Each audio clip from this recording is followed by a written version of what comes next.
ถอยออกมาจากควันหน่อยนึงเชิญเมื่อกี้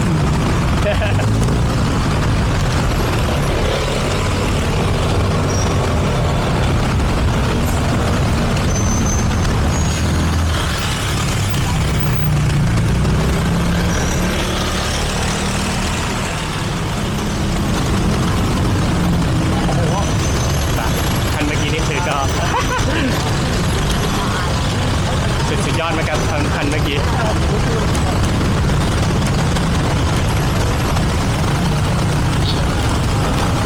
คนรอ3 นาทีได้ข้าม20 วิโคตรโหดแป๊บนึงนะครับเฮ้ยปะลุย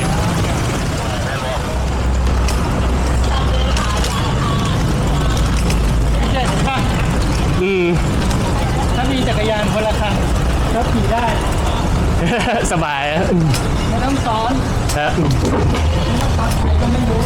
ครับ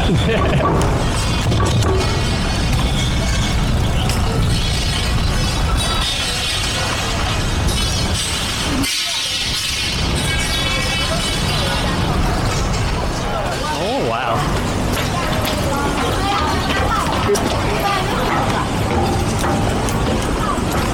แต่ก็เราจะไปได้ถึงแค่ทองหล่ออ๋อครับแล้วก็จะต้องผจญภัยนิดหน่อยปกติผมก็ออกทองหล่อแล้วแล้วขี่เพชรบุรีวิ่งเอกมัยอะไรก็ได้แล้วแต่แต่ก็วันนี้เพื่อการถ่ายทำมันเหลืออีกนิดเดียวเองมันเหลืออีกนิดเดียวในมือพวกผมนะอ๋อครับสัก10 ล้านป่ะเอาได้แล้ว10 ล้านนี่โอ้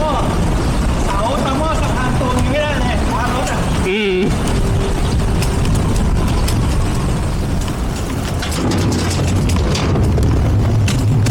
ี่ข้างใหม่อ๋อครับ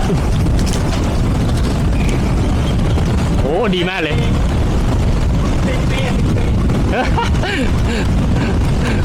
พี่โจบอกว่ารอมาเหมือนแบบเสี้ยวหนึ่งของชีวิตเลยดิโอ้มีเหลือ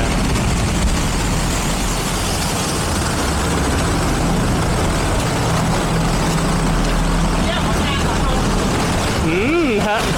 โอ้เก่งมากเลยครับโอ้ดีมากเลยขอโทษครับ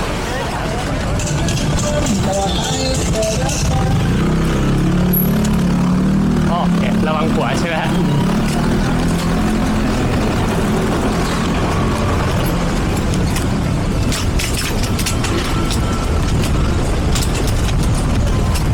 อ๋อมีสะพานตรงนี้สะพานในตำนานรู้จักเปล่า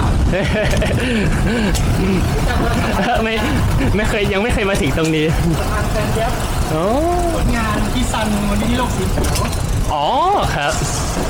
สะพานในตำนานว่าก็ยากนิดนึงสำหรับคนไม่คุ้น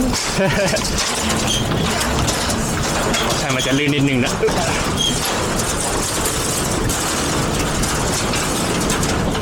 ขอนะคะต้องขึ้นฝั่งนี้สำหรับเขาว่าจับแล้วครับ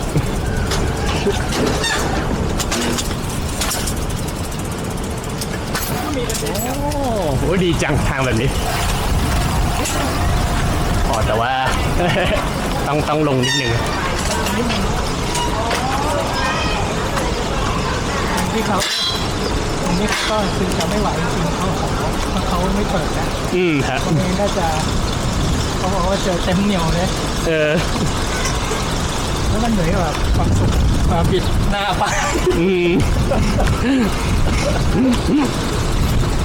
ก็เลยขอว่าโอเคให้เขาหน่อยสำหรับการเดินทางกลับบ้านได้แค่นี้มันขำฮะจินตนาการพี่โจ้ขี่มอไซค์มาแทนเงี้ยยกมอไซค์ข้ามอย่าง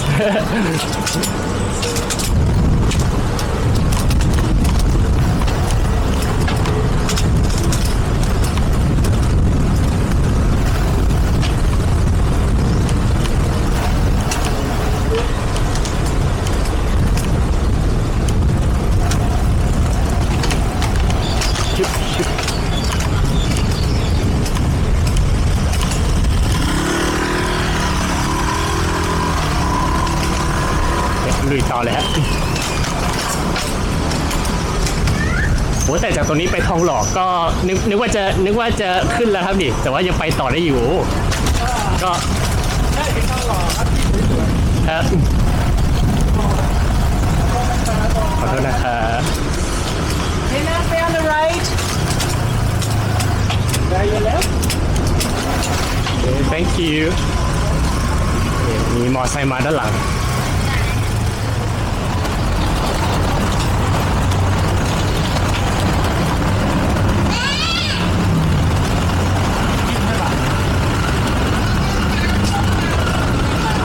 ก็เลยออก ครับ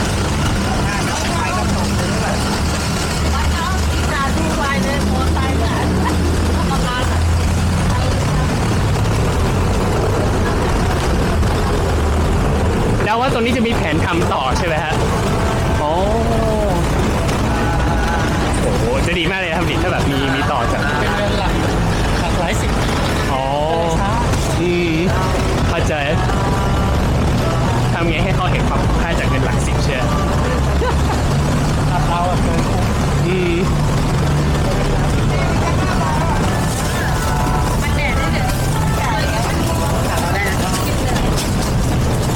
วันนี้เราจะทำสถิติเหมือนเมื่อวานที่แล้ว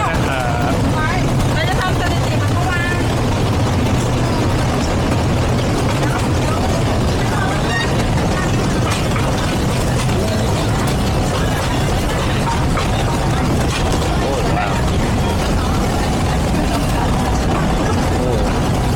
อ๋อนี่ไงเมื่อผมเห็นทางเดินตรงนั้น อ๋อ มันก็คือต่อตรงนั้นใช่ไหมขอบคุณนะครับโอ้ว้าว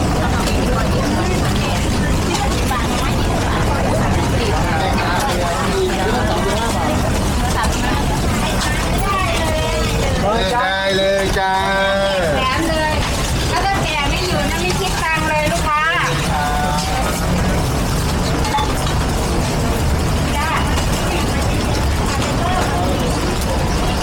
ผมชอบความของชุดมันก็เลยต้องอยู่แค่นี้ ครับ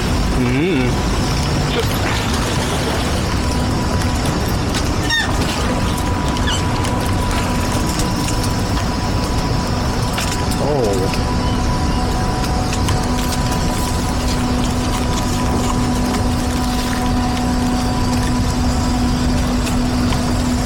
นี่ก็มาจนไทยหน่อย อ๋อโอเค ต้องใส่มุดหน่อยๆใช่ไหมตรงนี้ขอบคุณครับ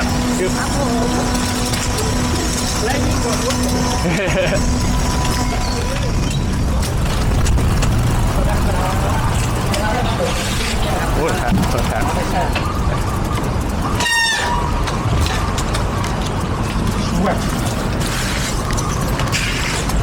คือ ยังรอนวัตกรรมป้องกันมอเตอร์ไซค์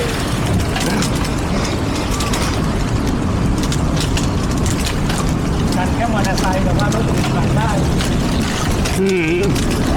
เราจะได้ใช้ชีวิตง่ายขึ้น ใช่ครับใช้ชีวิตง่ายขึ้นแล้วก็ได้กล้ามแขนขึ้นหน่อยหนึงใช่เพราะต้องยกจักรยาน ถือว่าดีต่อสุขภาพขาและแขนด้วย ความสนุกอะว่ารถผมไม่ได้อารมณ์นี้ขับไปแล้วมันคือไม่ได้โอเคผมว่าเป็นดี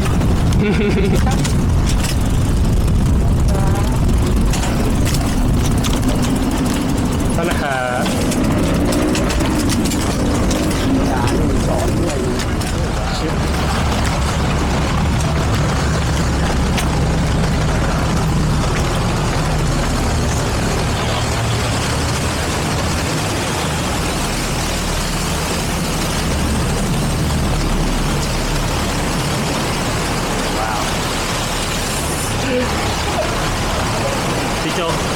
พี่โจพามาเปิดตี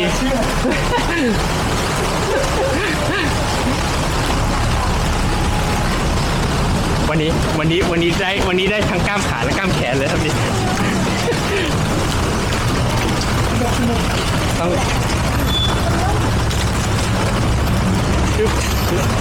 อ๋อมีตัวนี้อีก อ๋อ ปิดหมดแล้ว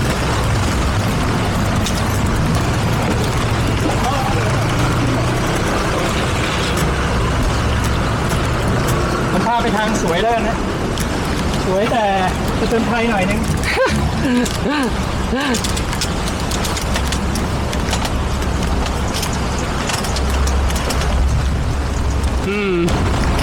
แต่เดี๋ยวพาไปทางไป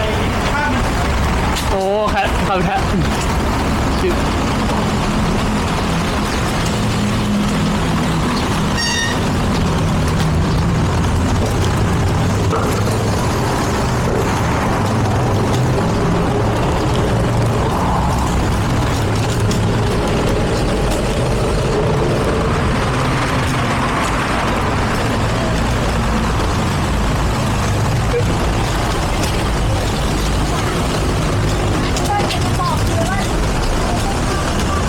โอ้ว้าว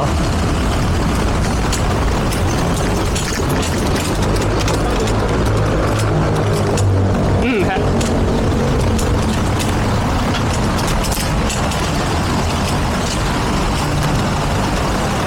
สวัสดีครับน้องก็คือมองงง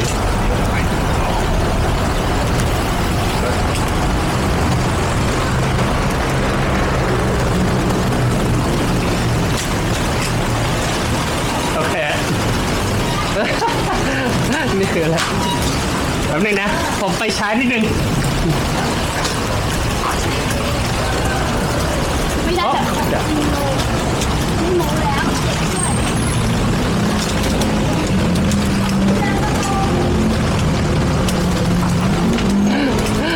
เมื่อกี้คืออะไร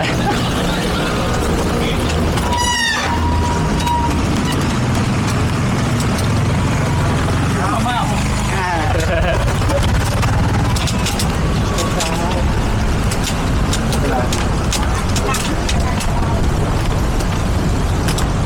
ที่ฝั่งนู้นก็จะขี่สบายเลย อืม ไม่สวยไม่ได้ภาพสวย แล้วใช่เพราะฝั่งขวาผม ไม่นึง แล้วตั้งแต่ที่ปั่นจักรยานมานี้ก็คือก็พอตรวจสุขภาพดีขึ้นไหมครับ ผมไม่ป่วยเลยอ่ะโควิดผมก็ไม่เป็นไรนะผมติดโควิดทีเดียวแต่ก็ไม่มีอาการ โอ้ครับมีอยู่วันหนึงมีอยู่6 ชั่วโมง ครับ ไม่ถ่ายแล้วล่ะ โอ้ตรงนี้สวยมาก เป็นไปตามจริงเหมือนที่พี่โจว่า เดินทางเข้า อยากจะชักชวนคนมาปั่นจักรยานก็ต้องสร้างภาพหน่อยใช่ไหม โทษนะครับ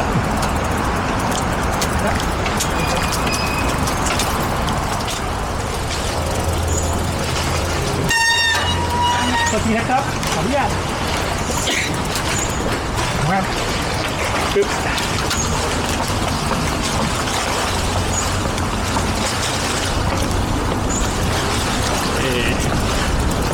ขอบคุณครับอ๋อโอเคเข้ามาอยู่ในแบบในโครงการหมู่บ้าน ถึงลงนี่ก็ได้ลงนู่นก็ได้ ครับ หัวครับ ได้ครับโอ้ว้าวก็คือเห็น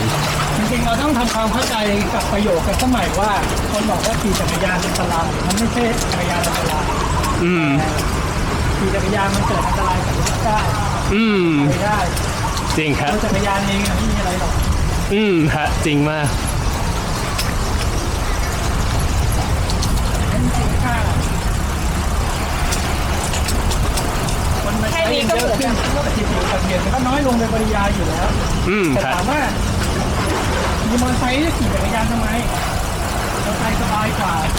ก็ว่าสบายนี่แหละ ที่ทำให้เราติดกับมันว่า ชีวิตแม่ง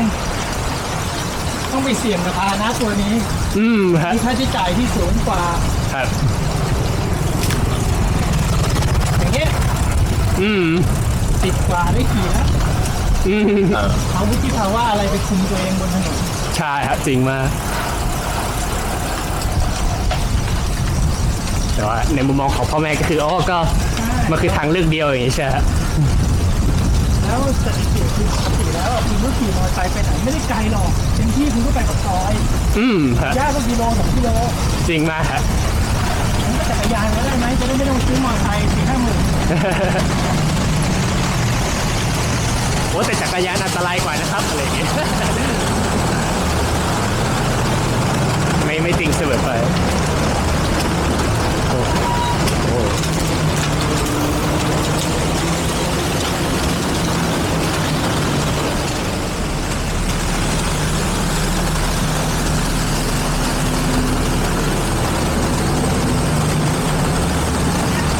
ว้าว แล้วกับผมใครสบายกว่ากัน เขาได้นั่งแต่ว่าเขาก็ได้ยินแต่เสียงเครื่องยนต์ครับดิ ดูสายตาที่เขามองวิวการกลับบ้านของเขาวันนี้มันช่างเหนื่อยเหลือเกิน จริงมากค ใน รับ ขณะที่เขาเหนื่อยวะเหนื่อยเหมือนกันแต่ เหนื่อยแบบอะดรีนาลินหลั่งหน่อย หรือถ้าไม่มีกล้องตามผมก็ยิงได้กว่านี้อ่ะ ฮะโอ้แต่ว่าถ้าเป็นเรือตรงนี้ก็คือแบบยิ่งไม่ได้นั่งแค่บนเรือเฉยๆเดียวแต่คือแบบต้องยืนรออีกประมาณแบบกี่นาทีอย่างเงี้ยด้วย มันอาจจะแค่เงิน20 บาทค่าเรือ แล้วก็ต้องนั่งมา45 นาทีจากระยะทางเดียวกัน ฮะ แล้วเราก็45 นาทีแต่45 นาทีที่ถึงแม้ต้องอาบน้ำสบายตัวชิบหาย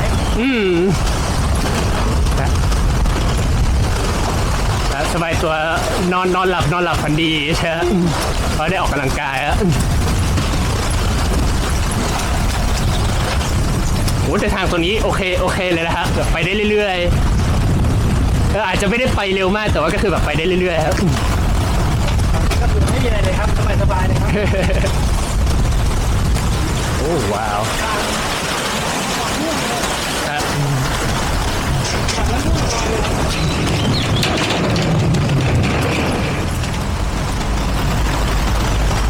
ระวังหัว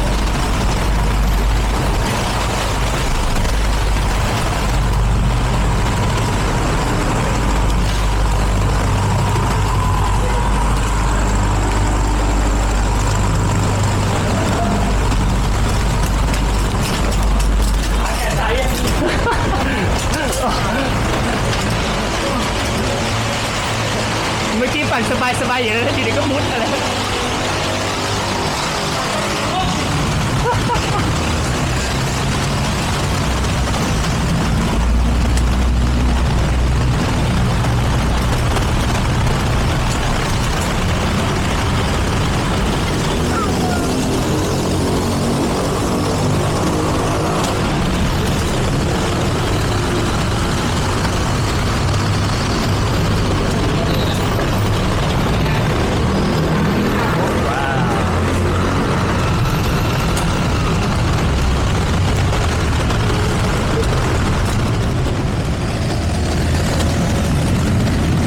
ขอบคุณมากครับ